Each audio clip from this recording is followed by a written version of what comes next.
रामदास आठवले की अनोखी कविता से बदला सदन का माहौल, शाह और नड्डा की छूटी हंसी। विरोधी दलों की रात हो रही काली, आठवले के शायराना अंदाज से मुशायरा बना सदन।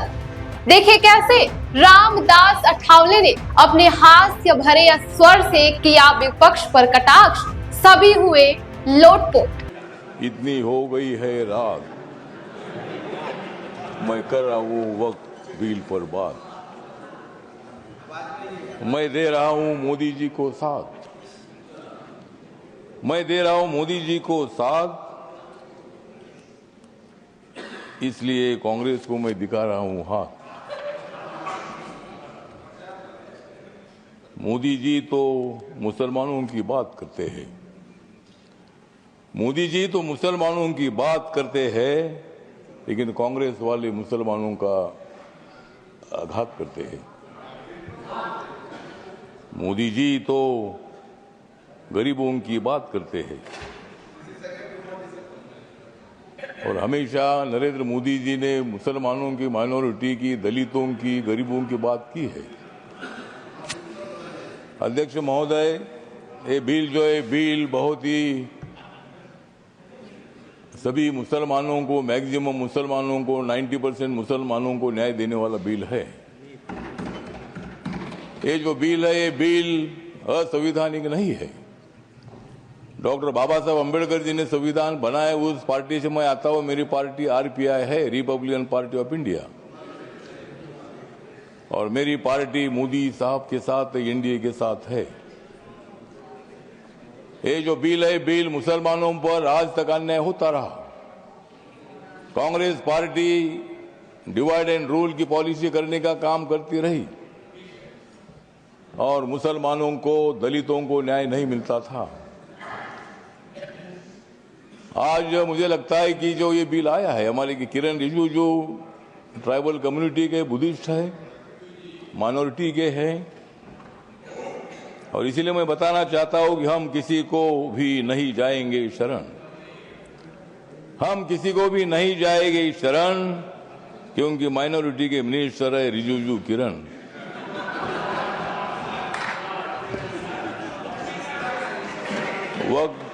वक्त बिल का हम करते हैं स्मरण, वक्त बिल का हम करते हैं स्मरण, लेकिन अपोजिशन को हम करा देंगे हरण।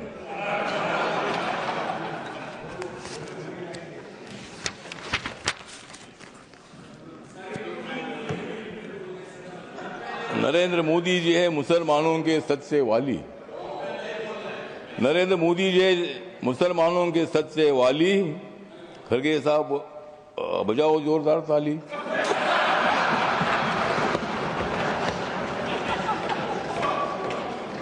मत दे दो रोज मोदी साहब को गाली, मत दे दो रोज मोदी साहब को गाली, नहीं तो कुर्सी करो खाली। विरोधी दलों की रात हो रही है काली, विरोधी दलों की रात हो रही है काली, नड्डा साहब बजाओ तुम भी ताली।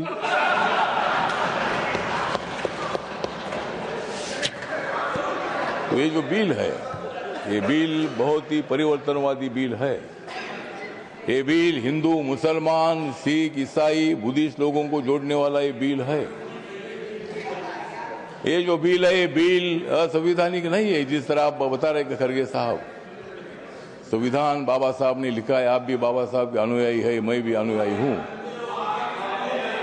और आप जिस कांग्रेस पार्टी में, खरगे साहब, जब कर्नाटक में आपको मुख्यमंत्री बनाने का मौका आया था, तब उन्होंने नहीं बनाया आपको, और मुझे भी मंत्री बनाने का मौका आया था, आपने मंत्री नहीं बनाया, मैं इसलिए इधर आया। मैं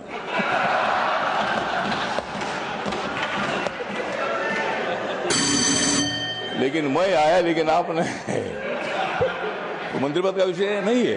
मतलब कांग्रेस पार्टी दलितों की बात तो करती है, बात करने से का काम नहीं चलेगा। जिस तरह मोदी साहब निर्णय लेते हैं, मोदी साहब सत्ता में आने के बाद उन्होंने बहुत सारा परिवर्तन करने का काम किया है। आप लोग ये मुसलमान के विरोधी करके आपने लोकसभा में वोट लिया, लेकिन अब मुसलमानों का वोट हमारे पास आ रहा है। ये बिल पास होने के बाद सारे मुसलमान हमारे साथ आएगी, आपके साथ कोई नहीं रहेगी। हमारे साथ मुस्लिम समाज आएगा, हमारे साथ दलित समाज आएगा, हमारे साथ सिख समाज आएगा, हमारे साथ क्रिश्चियन समाज आएगा, ओबीसी समाज आएगा, ब्राह्मण समाज आएगा, सब समाज आएगा।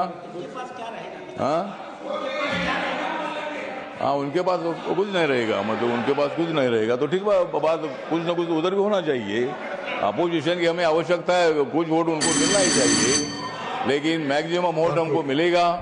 और ये बिल पास होने के बाद नरेंद्र मोदी जी चौथी बार देश के प्रधानमंत्री बनेंगे, और नरेंद्र मोदी जी बनेंगे तो मैं भी बनूंगा। तो इसी तरह मतलब कहने मतलब इतना है कि इस बिल का समर्थन करने के लिए मैं खड़ा हूँ। व्यक्त कम है, मेरी पार्टी छोटी पार्टी है, लेकिन मेरी पार्टी आगे बड़ी पार्टी हो जाएगी।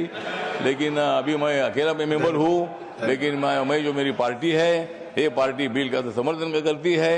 और ये बिल लोकसभा में पास हुआ है, ये राज्यसभा में भी पास हो जाएगा, और हम मुसलमानों का कल्याण करने के लिए हम आगे बढ़ते रहेंगे। इतना ही मैं बात करता हूँ।